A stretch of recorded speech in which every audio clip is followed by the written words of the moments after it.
Lucas capítulo 3.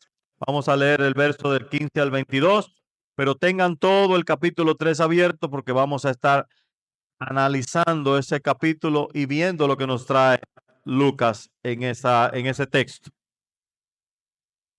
Dice el versículo 15, como el pueblo estaba en la expectativa y todos se preguntaban en sus corazones acerca de Juan, si no sería el Cristo.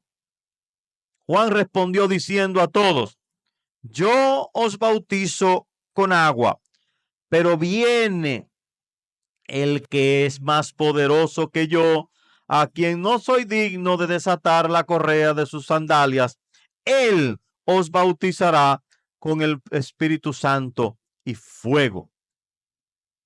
Y el bieldo está en su mano hasta limpiar completamente su era y recoger el trigo en su granero, pero quemará la paja en fuego inextinguible.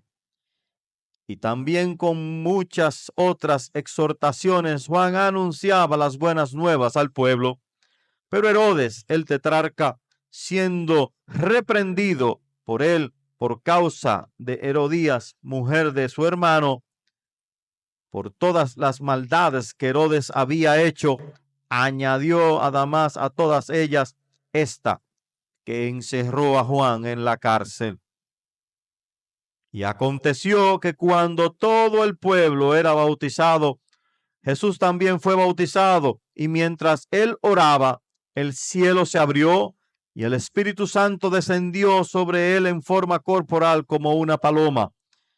Y vino una voz del cielo que decía, tú eres mi Hijo amado, en ti me he complacido. Fin de la cita. Hoy queremos predicar bajo el texto o el título de bautismo en fuego espiritual. Bautismo en fuego espiritual. ¿Y qué vemos aquí? Vemos una voz que sale en el desierto. Una voz que no tenía un poder político, no era del elitismo religioso, ni del entretenimiento social de aquella época, sino que era una voz que era movida por impulsos divinos. Vemos a Juan el Bautista que se pone de pie como un heraldo ardiente que preparaba el camino hacia el Mesías. Él llamaba a las personas a una sola cosa, al arrepentimiento y que se bautizaran en el agua. Lo que Juan proclamaba era algo mayor. Él proclamó a alguien mayor. Alguien, como dice él, que venía y que iba a bautizar a las personas, no como él lo hacía en agua, sino que lo iba a bautizar esa persona que era mayor que él, iba a bautizar a las personas en Espíritu Santo y fuego. Juan es el hombre de la brecha aquí. Existió, él existió como el último profeta del Antiguo Testamento y se levantó también como el primer predicador del Nuevo Testamento. Dios decide romper un silencio intertestamentario. 400 años de silencio, Dios lo irrumpe y usa a un individuo que se llama Juan para abrir el valle, abrir el camino de aquel que venía después de él. ¿Y qué hizo Juan? Juan se paró en el agua como una voz que llamaba a las personas a una sola cosa, a retornar a Dios, a retornar a Dios. Su ministerio era una necesidad, su ministerio era complejo y fue un ministerio que fue predicho por los profetas del Antiguo Testamento, pero su ministerio no era simplemente el destino de Dios. No. Su ministerio era intencionado sobre una sola cosa, redireccionarnos al amor de Dios. Él no enfocaba la atención hacia sí mismo, sino que ponía todo el enfoque y todos los reflectores hacia una sola persona, hacia Jesús. Hacia Jesús. Él se concentraba para que la gente específicamente volteara a ver a aquel al cual él dice que no era digno de desatar las correas de sus zapatos y que era sumamente mayor que él. Él dirigía la atención hacia esa persona, hacia el Mesías, hacia Jesús. Y eso es lo que queremos hoy llamar la atención de ustedes para considerar los elementos que este texto santo entregado por el Padre nos dirige hacia qué. ¿Cómo comenzó todo esto? El Nuevo Testamento comienza con una voz, pero termina con una afirmación. La voz de Juan proclamando en el desierto que se arrepintieran y que volvieran porque venía aquel que era mayor que él, el Mesías prometido.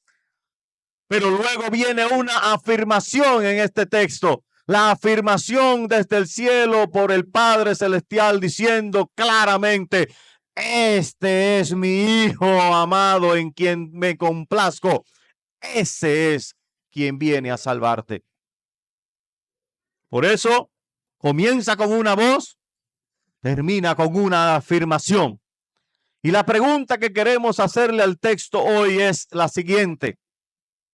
Para desarrollarlo es: ¿cómo este texto informa a nosotros en nuestro viaje para ser bautizados en fuego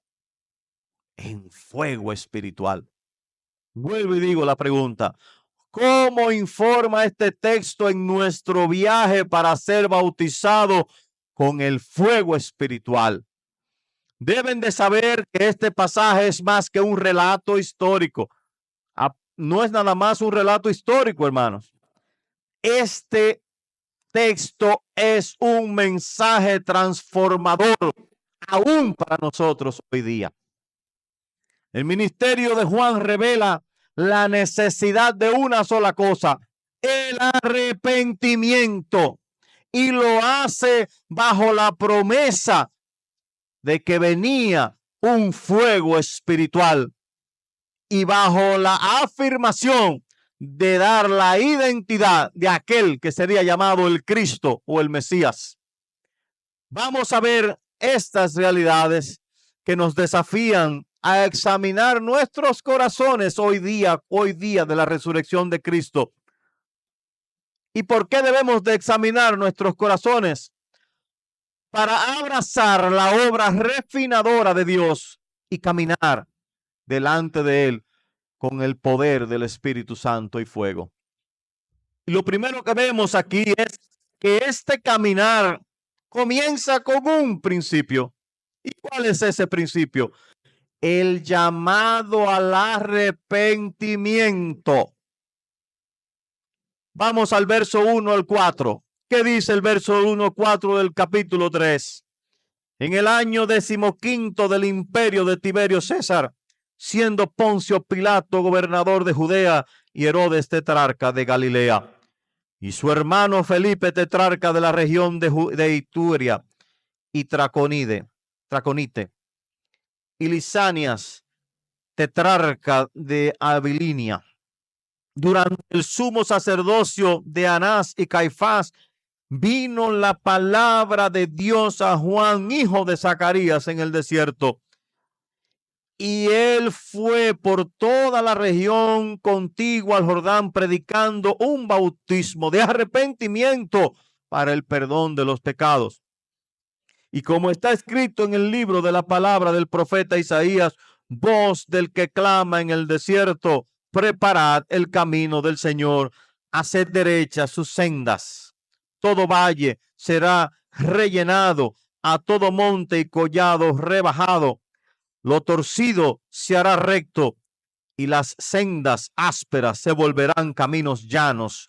Toda carne verá la salvación de Dios. Toda carne verá la salvación de Dios. Es increíble, hermanos. Es increíble, hermanos, cómo el ministerio de Juan se nos explica primeramente que entra la historia en un contexto histórico específico, cuando era el reinado de un César, Tiberio César específicamente. También se nos habla aquí específicamente que entra en un tiempo específico de un contexto religioso. Dice que era durante el sacerdocio de Anás y Caifás, el contexto religioso específico. Pero hay algo interesante en el verso 2, y es que se nos da una clara visión de lo que está sucediendo aquí. ¿Quién estaba gobernando? No importa quiénes eran los sacerdotes o sumos sacerdotes en aquel tiempo. Porque el verso 2 dice, durante el sumo sacerdocio de Caifás y Anás, ¿qué dice? Vino la palabra de Dios a Juan el Bautista. ¿Qué te pone a pensar eso? Nos remonta a los tiempos del Antiguo Testamento, cuando siempre decía, esto específicamente, vino la palabra de Dios a X o tal profeta. Nos lleva adelante también a la comprensión de que el cielo ha vuelto a hablar. Hay un silencio. Malaquías es el último de los profetas que habla.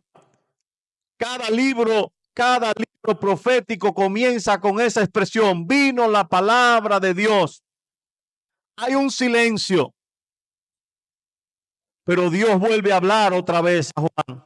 Se nos dice aquí específicamente que Dios volvió a hablar a Juan. Deja el silencio, lo proclama como un profeta, pero también nos direcciona para que comprendamos que Juan no va a hablar por sí solo, sino que es Dios otra vez hablando a través de un profeta. El último, como dijo Jesús, de los profetas. Y su mensaje era claro. Su mensaje era simple, igual que cualquier profeta o igual que cualquier predicador hoy en día. ¿Cuál era su mensaje? Simple, arrepiéntete, que el reino de los cielos ya llegó. Oh, mire qué sencillo. Arrepiéntete, que el reino de los cielos está aquí. La palabra arrepentimiento significa un cambio de opinión, un cambio de mente, un cambio de dirección. Es un llamado estricto de parte de Dios para que te alejes del pecado y regreses a Dios. El ministerio de Juan no es un error. No lo era. El ministerio de Juan no era algo que se podía ignorar.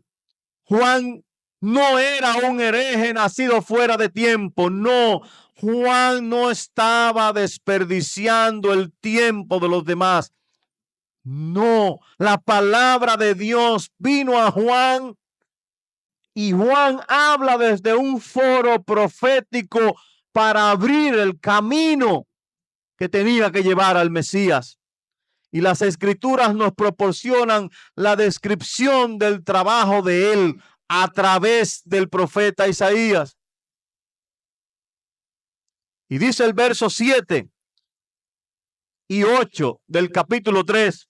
Por eso decía a las multitudes que acudían para que él las bautizara, camada de víboras. Oiga cómo le decía, camada de víboras. ¿Quién os enseñó a huir de la ira venidera? Por tanto, dad frutos dignos de arrepentimiento y no comencéis a decir a vosotros mismos, tenemos a Abraham por padre, porque os digo, dice Juan, que Dios puede levantar hijos de Abraham de estas piedras. Él confronta a las multitudes y la llama generación de víboras. ¿Quién es la víbora en la Biblia? El diablo. Le dice, hijo de diablo, le está diciendo él. Sí, así de duro, aunque se oiga feo, pero es la realidad. No lo digo yo, lo dice el texto. Generación de víboras. ¿Quién le ha enseñado a escapar de la ira venidera? Es dura las palabras. Es dura las palabras.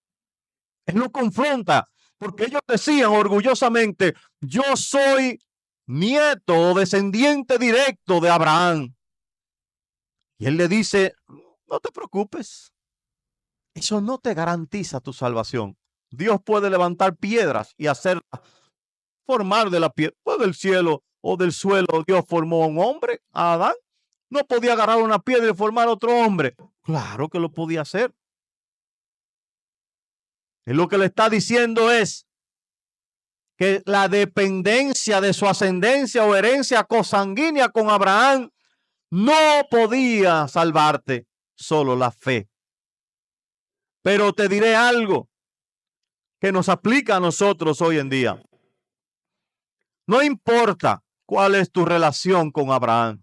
No importa si tú eres descendiente judío, si no lo eres, si tú te consideras un hijo de Abraham. No importa, porque aunque seas descendiente directo de Abraham o te creas descendiente directo de Abraham, si no confías en Dios por ti mismo, entonces no podrás entrar al reino de los cielos. Necesitas conseguir una iglesia que se te diga que Dios no tiene nietos. Dios no tiene nietos. Si tú crees que te vas a salvar por la fe de tu abuela, estás mal, porque amanecerás prendido. Si te mueres, amanecerás en el infierno. No te vas a salvar por la fe de tu abuela. No te vas a salvar por la fe de tu padre o de tu madre. Es lo que te está diciendo Juan y el texto aquí. Te salvarás única y exclusivamente si pones tu confianza personal e individual en un solo hombre, en Cristo Jesús. Por eso Juan le llama estrictamente a un verdadero arrepentimiento, un arrepentimiento que tiene que dar frutos ciertos y claros. No es remordimiento, es transformación. Porque cuando el texto le pregunta a Juan, ¿qué haremos?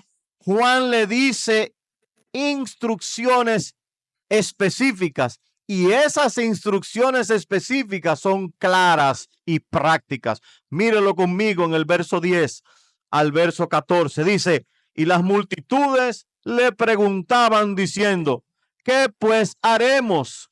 Y Juan le respondió y le decía, el que tiene 2 túnicas, comparta con el que no tiene. Y el que tiene que comer, haga lo mismo. Vinieron también unos recaudadores de impuestos para ser bautizados y le dijeron, maestro, ¿qué haremos? O sea, ¿qué haremos? Aparte de arrepentirnos, ¿cómo damos frutos de verdadero arrepentimiento? Y él le responde lo siguiente, no exijas más de lo que os ha ordenado. También algunos soldados le preguntaban diciendo, ¿y nosotros qué haremos? Dijo, a nadie extorsionéis, ni a nadie acuséis falsamente, y contentaos con vuestro salario. Nos deja ver algo muy importante, que el arrepentimiento no es un simple sentimiento, sino también una acción. No es algo que pueda ser opcional. No lo es. El arrepentimiento es el requisito primordial para que puedas ver el reino de los cielos y a Cristo. No es solo una cuestión única. Me arrepentí, Señor, pido perdón por mi pecado y ya se me olvidó todo. No, el arrepentimiento es una postura diaria de acción, dando fruto verdadero de arrepentimiento. Y te pregunto, Hay áreas en tu vida que te has hecho complaciente. Examínala. Hay pecados indiscutibles en tu corazón. Deséchalos. Prácticas injustas en tus hábitos. Déjala. Dios te llama a alejarte del pecado y que des frutos dignos y acordes al arrepentimiento. Y vamos a hacer una ilustración para que entiendan cómo es un verdadero arrepentimiento. Imagínense que un hombre va en la autopista Duarte, camino de Santiago a la capital en vía contraria, manejando su coche.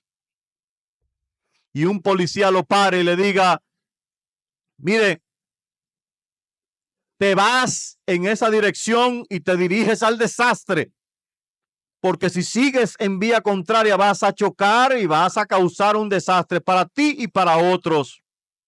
Por favor, le dice el policía, date la vuelta en U y devuélvete de tu camino.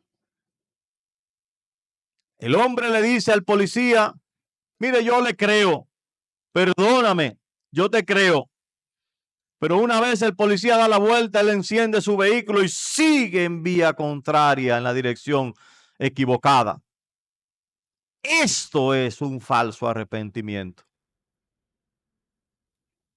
El arrepentimiento verdadero significa un giro en U. Te devuelvas hacia donde vas, que te devuelvas de ese camino que te va a matar y gires de nuevo al camino direccionado por Dios. Pero no te mortifiques. Hay buenas noticias hoy. Dios siempre permite todavía que gires en U. Todavía está eso disponible para ti. Puedes girar. Estás a tiempo. Estás a tiempo. Muy a tiempo. Si estás en la dirección incorrecta y oyes la palabra de Dios, ella te puede cambiar de opinión y tu comportamiento de tu dirección en tu corazón cambiarte también para dirigirte hacia Dios, hacia Cristo, para que te salve y te perdone de tus pecados. Es indiscutible entonces que el bautismo espiritual comienza, o bautismo de fuego espiritual comienza con una sola cosa. Primero, ¿con qué? Arrepentimiento. Cambio en U de tu dirección, de tus gustos, de tus placeres, cambiarte y darte la espalda a eso para dirigirte a Dios. Y luego, ¿qué nos dice el texto? Bueno, nos dice entre los versos 15 y 17 que hay un refinamiento, un refinamiento. Dice el texto, como el pueblo estaba a la expectativa y todos se preguntaban en sus corazones acerca de Juan, si no sería el Cristo. La pregunta era, ¿Juan será el Cristo? ¿Juan será el Mesías? Y Juan le responde a ellos diciendo, yo le estoy nada más abriendo el camino. Yo bautizo en agua. Pero, dice Juan, viene uno que es más poderoso que yo, a quien, dice él, yo no soy digno de desatar las correas de su sandalia. Y dice aquí, él os bautizará con el Espíritu Santo y fuego. El bieldo está en su mano para limpiar completamente su era y recoger el trigo en su granero, pero quemará la paja en fuego inextinguible. Dígase, un fuego que nunca se va a apagar. La obra del Mesías vendría como, dice Juan ahí, con un fuego inextinguible. Ese fuego en la palabra es usado tanto para purificar como para ¿qué? Juzgar. Purificar a los piadosos como para juzgar a los que son injustos y no creyentes. Aquí recibimos el testimonio de Juan acerca de que Jesús era mayor que él. Y esto es ¿por qué? Porque Jesús es que iba y va y trajo la salvación. Juan nada más estaba haciendo un bautismo de arrepentimiento, pero el que venía detrás de él, que es más poderoso que él, que era el Mesías y que es Jesús, vino para salvar. Y si preguntas si Juan era el Mesías, no, él dice no. Él lo redirige hacia Jesús. Miren, yo no soy el Mesías. Entiendan aquí, no soy el Mesías. Miren al otro que tiene ahí. Ese es el Mesías. Esto es lo que él responde. Dice, yo bautizo el que es más poderoso que yo. Ese lo bautizará a usted en Espíritu Santo y fuego. Espíritu Santo y fuego. Dice, de hecho, él es tan superior a mí que en el acto máximo de servicio no soy digno ni siquiera de realizar un acto sencillo. Ni siquiera soy digno de ponerle los zapatos a ese individuo que viene ahí, porque es mucho más poderoso que nosotros. Él viene, dice Juan, a bautizar ¿con qué? Con el Espíritu y fuego. Toma nota de esto. El Espíritu Santo, ¿qué es? Es la presencia empoderadora de Dios. Y el fuego es el purificador que refina el pecado.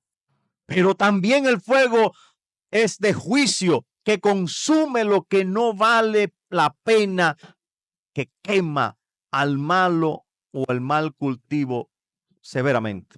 Juan usa una imagen de un tenedor. El bieldo es un tenedor que tomaban los cultivadores de trigo. Cuando enganchaban al trigo, lo ponían al aire. Como el trigo pesa más que la basura, lo que no era trigo, la basura se iba y el trigo se quedaba en el tenedor enganchado. Y Juan dice, esto es lo que representa el verdadero cristiano y la cizaña representa al impenitente. La imagen de fuego en las escrituras se usa diciendo que refina y que consume. Cristo sumerge el tenedor del evangelio en el mundo y el trigo de la fe será colectado, pero la cizaña o la paja de la incredulidad dice que será quemado en una condenación. Muchos quieren la comodidad del Espíritu Santo. Ah, sí, yo soy cristiano, muy bonito, sí, ay, qué lindo, qué bello. Pero pocos quieren el fuego del Espíritu. Muchos de nosotros nos resistimos a su fuego. Sin embargo, el fuego de Dios no es solo para el día de Pentecostés, como apareció esa lenga de fuego cuando estaban los 120 en la votación. No, hermanos, ese fuego es para refinarnos diariamente. Y te haré estas preguntas para que la medites en tu casa.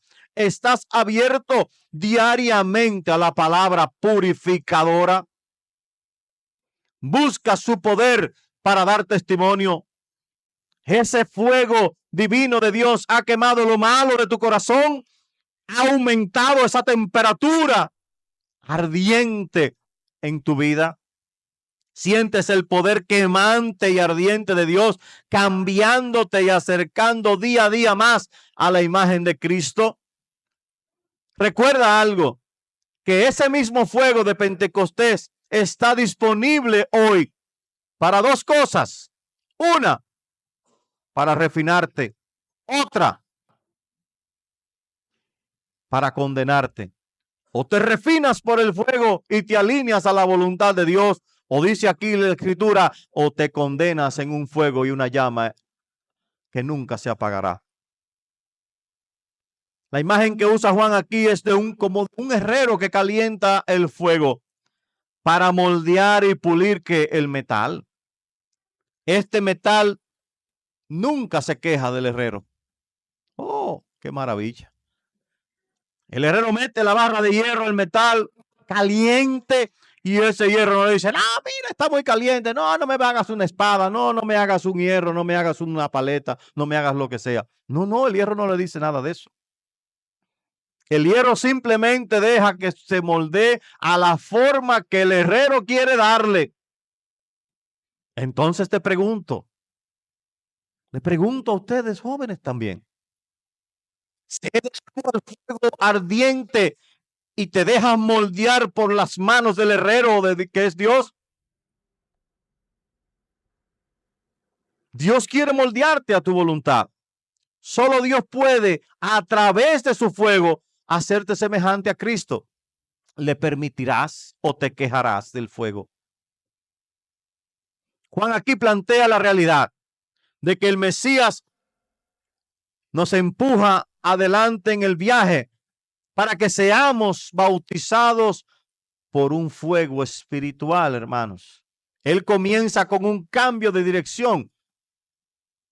El texto comienza con un cambio de dirección hacia Cristo, pero sigue entendiendo que no es simplemente un cambio de dirección y de personaje, sino también es un cambio de destino. Un cambio de destino. En otras palabras, Juan lo que te está diciendo es: o te conectas a Jesús o te quemarás por su fuego. O te conectas a Jesús o te quemarás por su fuego. O el fuego te arregla o el fuego te va a acabar. El fuego espiritual te va a remodelar o te va a consumir, te está diciendo aquí el texto. Pero ten por seguro que sea una cosa o la otra, nadie podrá escapar de ese fuego. Nadie, ya sea el cristiano para purificarse o del incrédulo para quemarse. Pero no pongan las caras lánguidas. Siempre hay esperanza en los textos de la Biblia. Y es aquí cuando llegamos al punto número 3, que nos lleva después de ese trayecto a través de cómo recibir el bautismo espiritual, que es a través del arrepentimiento y dejar que ese fuego nos refine y nos moldee más a la voluntad de Dios como a Cristo. Pero también entonces Lucas nos dirige hacia otro contexto, a un consuelo de una tranquilidad. A un consuelo de una tranquilidad. Véalo conmigo en el verso 18 al 22. Y también con muchas otras exhortaciones Juan anunciaba las buenas nuevas al pueblo. Pero Herodes el tetrarca, siendo reprendido por él por causa de Herodias, mujer de su hermano, y por todas las maldades que Herodes había hecho, añadió además todas ellas esta, que encerró a Juan en la cárcel. Y aconteció que cuando todo el pueblo era bautizado, Jesús también fue bautizado. Y mientras él oraba, el cielo se abrió y el Espíritu Santo desciende sobre él en forma corporal, como una paloma. Y vino una voz del cielo que decía: tú eres mi Hijo amado, en ti me he complacido. Fíjate que ahora Lucas hace un cambio en la historia al final.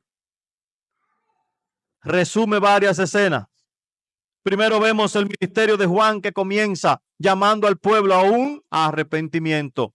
Luego vemos que la vida de Juan está llegando a su final y él dice que va a venir uno que va a bautizar en fuego y el Espíritu Santo. Y la gente entonces mira a Juan y dice: pero la vida de Juan está en decadencia ya. Se muere el profeta. Se nos acaba la esperanza. No. Ahí es cuando entonces entra en escena otro personaje. Un personaje que apenas comienza. Jesús. Y no existe otra plataforma mejor para anunciar la entrada del Mesías que la erigida por el ministerio de Juan. ¿Dónde comienza el ministerio de Jesús? Cuando el ministerio de Juan termina. ¿Dónde comienza ese ministerio? Cuando él va a las manos del profeta que estaba abriendo el camino al Mesías y llega donde Juan y es bautizado. Ahí comienza el ministerio de Jesús. Ahí comienza. La predicación de Juan fue tan convincente, tan directa, que Herodes lo pone en prisión y lo decapita a Juan. Delante del rey, él predicaba y decía estrictamente la relación que había con su cuñada, la esposa de su hermano. ¿Cómo terminó Juan? En la cárcel, muriendo posteriormente. El ministerio de Juan, ¿qué pasa con el ministerio de Juan? Se frenó en seco, porque Juan fue preso, no duró mucho, cuando fue muerto y decapitado, ya Juan lo callaron. Esa voz que vimos que introducía, esa voz que clamaba en el desierto, fue callada, pero no se extinguió la llama. Porque ahí entonces el autor Lucas empieza y hace el cambio para que lo veamos. Si la de predicación de Juan lo llevó a prisión, sin embargo, el enfoque ahora nos lleva a Jesús. Él llega para ser bautizado por Juan. Y nos hacemos una pregunta ahí. Si el bautismo de Juan era por arrepentimiento y perdón de los pecados, Jesús sin pecado, ¿por qué tenía que bautizarse? Había un propósito. Ellos tenían que cumplir con toda justicia, con toda justicia. Pero hay algo que surge en ese bautismo y se nos relata aquí. Se nos relata aquí. Dice el verso 21, y aconteció que cuando todo el pueblo era bautizado, Jesús también fue bautizado. Y mientras Jesús oraba, el cielo, ¿qué hace? Se abre. El Espíritu Santo desciende sobre él en forma corporal como una paloma. Vino una voz del cielo que decía: tú eres mi Hijo amado, en ti me he complacido. Jesús coopera en el bautismo de Juan para que se cumpliera la justicia de Dios. Pero aquí, en ese preciso momento, Lucas nos apunta a que veamos algo inimaginable. ¿Y por qué? Porque por primera vez en la historia la tierra experimenta a Dios en 3 dimensiones. El Hijo tangible físicamente está ahí con Juan, pero también se hace visible el Espíritu Santo en forma de una paloma, pero el Padre se hace totalmente audible. ¿Y qué nos dice ahí? Cuando Jesús se somete a ese ministerio y cumple ese requisito de justicia, la transición se completa. El cielo ahora toma aquel ministerio de Jesús y lo hace algo personal.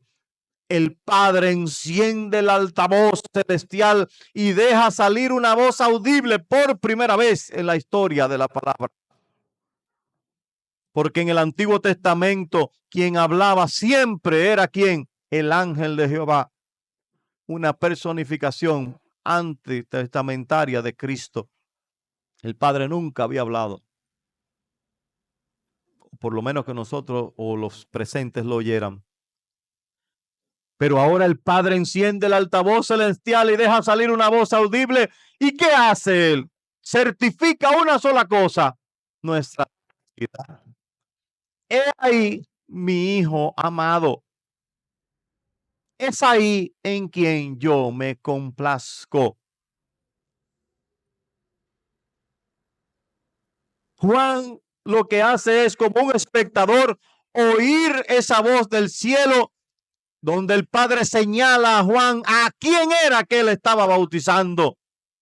Enciende los visores del mundo para que vean a quien Dios el Padre llama su Hijo amado. Su Hijo amado. Este es el testimonio de Juan. Juan respondió diciendo a todos: yo bautizo con agua, pero viene el más poderoso que yo, que los bautizará en Espíritu Santo y fuego. Esa es la tranquilidad. Esa es la tranquilidad. Porque cuando la voz de Juan se apaga, emerge ¿quién? Un personaje ardiente que trae el Espíritu Santo y el fuego, el Hijo amado de Dios. el que ha complacido la voluntad de Dios Padre. Ya no era un bautismo simplemente de agua. No, este personaje, quien llamamos nosotros Jesús, que resucitó un día como hoy, es el Hijo de Dios amado, es el Hijo de Dios complaciente. Él es el que va a bautizarte en fuego. Él trae fuego, trae la vida, trae el perdón de todos tus pecados. Esa era la señal que Juan estaba esperando. Y es la señal que nos apunta a todos nosotros a ver que aquel Hijo de Dios que entra en escena con un fuego consumidor, el cielo habló, el Hijo llegó y llegó para salvarte. Para salvarte. ¿Cómo? Con un bautismo de fuego espiritual. De fuego espiritual. Esa es la tranquilidad. Esa es la tranquilidad. Y es por eso entonces, viendo todo esto, que concluimos lo siguiente. Aquí vemos que el camino hacia una vida con un bautismo de fuego espiritual comienza con un arrepentimiento genuino, un cambio total y radical de dirección. Un continuo y diario accionar en la dirección según la voluntad de Dios. Ese cambio además necesita de un fuego que te consuma diario, un fuego que te purifique, ese fuego espiritual que te prepara, que te pule en las manos del herrero. Todo esto ¿para qué? Para que veas lo que Lucas quiso que veamos, que entró en escena, el tiempo ya se terminó y comenzó y vino aquel que es el Hijo de Dios, y tengamos tranquilidad y paz en él. Él es el quien esperábamos. Jesús es el Hijo de Dios, el cual el Padre se complace. Todo lo que este texto te dice es: arrepiéntete, déjate llevar por el fuego espiritual para que puedas ver al Hijo de Dios amado, aquel que te puede librar. Mira a Cristo, lo que te está diciendo Lucas al final de todo esto. Te quiere llevar ahí, a que haya un arrepentimiento, a que pases por el fuego, para que tengas la tranquilidad. Que ese arrepentimiento y ese fuego te lleva a la paz de Cristo. A ese personaje que brilla aquí, que Juan dice que es mayor que él, que te bautizará en fuego espiritual, porque es el único que tiene el poder para salvarte. Confía en él, dice el texto, porque ese fuego consume tu pecado si confías en él. Arrepiéntete, deja que la llama te consuma hasta el final, y así sabrás que eres salvo por la obra de Cristo y pondrás la confianza en él. El tiempo terminó, ya la espera concluyó, ya el Mesías llegó. Sé que te dolerá, porque es difícil abandonar tus gustos, dejar tu comodidad de vida, dejarla atrás. Sé que dolerá, pero tienes que girar 360 grados completamente en una dirección equivocada a tus gustos y a tu comodidad, para que comiences a hacer la voluntad de Dios. Sí, el fuego te va a quemar. El fuego es calor y te quemará, es ardiente, pero es el único que podrá refinar tu interior desde la cabeza a los pies, desde la cabeza a los pies. Pero he aquí el Hijo amado, en quien el Padre se complace. Él está aquí. Él te va a acompañar en todo este proceso. Él lanzó una promesa, la promesa que la dio en Mateo 28. Dice: he aquí, yo estoy con vosotros todos los días hasta el fin del mundo. Sí, el bautismo espiritual es un bautismo espiritual que está lleno de un amor, lleno de un fuego que tiene el poder eterno para salvarte y para moldearte y seas más según Cristo. Dios el Padre te llame, entonces a través de su Hijo te llamará Hijo amado en quien me complazco. Ese amor es eterno. Ese amor consumidor está ahí. Déjate llevar de ese amor. Entrégate a los brazos del herrero que te moldee, porque ese amor te va a llevar a lo que Juan vio en el bautismo de Jesús. El Hijo, el único que tiene poder para salvarte. Dios le bendiga, hermanos.